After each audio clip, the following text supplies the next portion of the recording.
What do you think? Surely there must be a nice way to tell my subjects labor is more important to me than their lives. Well, think of something. That's what I pay you for. As far as I'm concerned, room and board is payment. What else do you expect me to pay you in? Gold? If I did that, you can conceivably save enough money to run away. It's happened more than once. And you're far too valuable for me to risk you like that. Anyway, back to it. Chop chop, helper. What about you have a duty to your fellow citizens? Surely if I use guilt, they'll blame themselves for not working harder, rather than me for making them work in the first place. Well, I think it is nice. Certainly nicer than you'll work hard because otherwise I'll kill you. Don't forget about my old way of doing things. That's the bar you're aiming to get over. And I admit, it's a low one. Oh, maybe I should make something up. Something like saying that working on magical totems will extend their lives. Now that I'm pulling back on the executions, my commoner's average life expectancy is technically increasing. I'd say they're stupid enough to fall for that, don't you? Well, don't forget what your job is. You're not supposed to try and decide policies for me.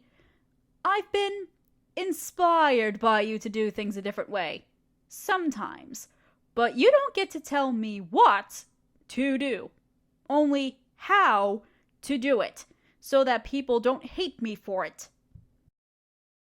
If it bothers you so much that I'm increasing the workload, maybe you should be thinking of a way for me to stall the Eastern Kingdom's alliance. It's obvious that the newfound connection me and the Great Witch formed has them on edge. Currently, my choices are to make enough magic totems to fuel both my army and hers, or get wiped out when the Alliance gets scared enough to drop all pretense of peacekeeping and attack again. And until you have any ideas in that regard, you'll help me figure out how to get my subjects to ramp up production without starting a riot. If I have to quell one more rebellion this year, I'm going to scream.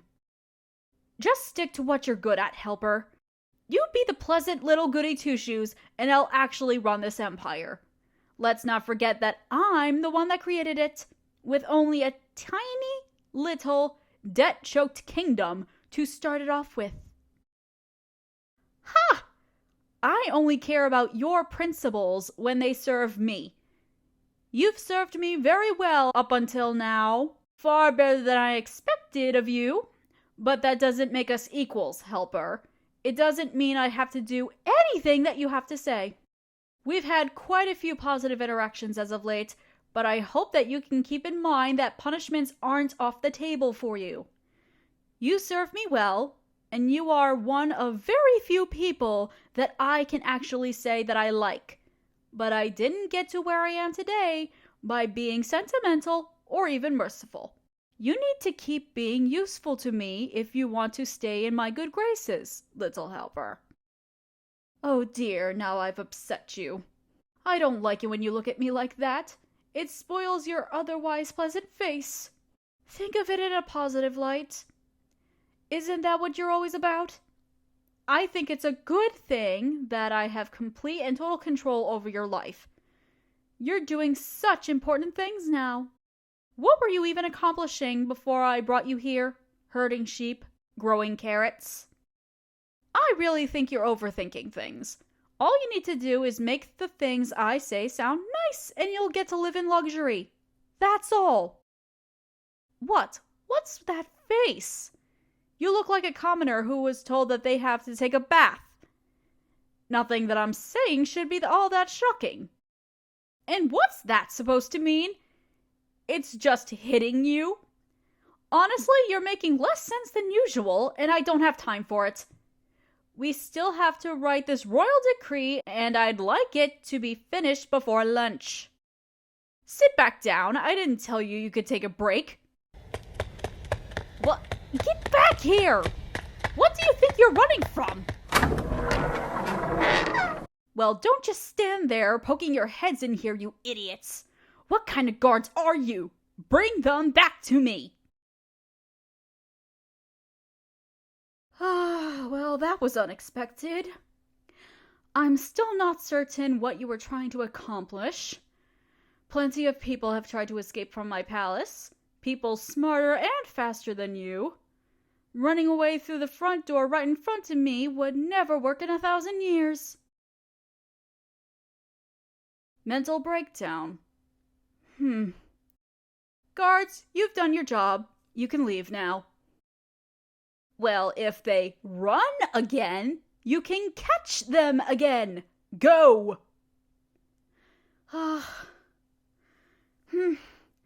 What? Were you expecting me to start shouting? I suppose I would, ordinarily. This just feels hauntingly familiar. Well, I already told you about how I turned things around for my kingdom after my father died, didn't I? I put all of those greedy peasants that put us into debt to work and went from being a small, poor little kingdom to a massive empire. I didn't make many friends doing that. I'm sure you can imagine. And I didn't particularly care about that either. I don't need people to like me, just so as long as I can make this empire prosper. But there was one person that I always held some fondness for. My dear, sweet nursemaid Hilda. She raised me when I was a little girl, because my father was too busy spending all of our money on commoners to be there for me, and my mother had died, giving birth to me. Technically, her job ended the second I reached adulthood, but she was ever so devoted. She invented all sorts of reasons to stick around, and I was happy to let her. She was the only person who really knew me, and the only one I could really open up to. If anything, she was the only real parent I truly ever had. But despite how much she loved me, she hated the queen that I became. I knew it. She was born a commoner, so I suppose I can't blame her for cringing as I stripped away their luxuries and pushed them to labor in war. But I always thought that she was on my side when all was said and done. But one day, it seems that my method of ruling just grew too much to bear. It was just after I officially formed the kingdoms I had conquered into my great abyssal empire. I had promised to continue my conquest and eventually bring the whole world under my control. Oh, my little helper. The face she made when we were finally alone together after that. It was as if I'd thrown a bucket of vile grime right in her face. She asked if I really meant what I had said. When I told her I did, she just left the room, and I never saw her again. It was far too late for me to change my declaration, and I doubt she would have ever returned, even if I had did. But it tore me to pieces. I buried myself in my conquest to distract myself, but even now, I've never truly recovered. Helper, I don't know if I can go through that again. We don't share the same bond as I did with Hilda, but you've still become somewhat valuable to me. I felt like throwing myself out the window when you ran off like that. No, I can't say that I would go that far, even for you. I can't simply change everything about myself to suit your sensibilities. But perhaps there's a compromise to be had. I insist that the things that I do, while harsh, are necessary, but that doesn't mean you have to be involved in them. How about this?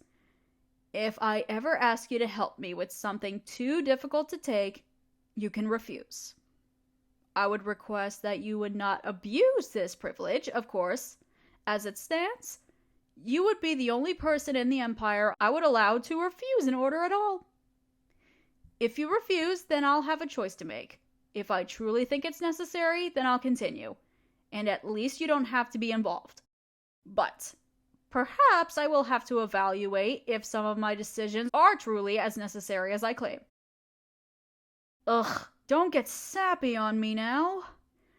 I'm being incredibly generous to you. This isn't at all something I plan to make a habit of. Yes, well, I appreciate that you appreciate it. And we'll see about some other things to make your stay here with me a little more pleasant. Don't tell anybody I said this. But I want you to be happy.